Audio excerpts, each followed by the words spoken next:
అదేంటోనండి, అమ్మ ఎన్ని వంటలు చేసినా గానీ అమ్మమ్మ గానీ నానమ్మ గానీ చేసే వంటల ముందు చాలా తక్కువగా అనిపిస్తాయి. ఈ వీడియో మా అమ్మ చూసాక నా పరిస్థితి ఏందో.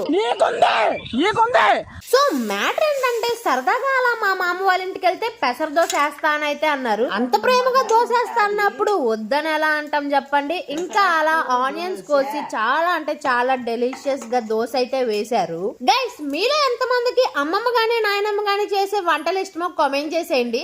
నాకైతే అమ్మమ్మ గానీ నాయనమ్మ గానీ చేసే పికిల్స్ చాలా అంటే చాలా ఇష్టం అన్నమాట. మా అమ్మ ఎన్నిసార్లు ట్రై చేసినా అట్లాంటి టేస్టే రాదు. అండ్ ఇంకా అలా కాసేపటికి మన పెసరట్టు అయితే రెడీ అయిపోయింది. వేడి వేడి పెసరట్టు అల్లం చట్నీ వేసుకొని తింటే రుచిగా ఉంటుంది. అందరూ వేసుకొని ఇలా తినండి.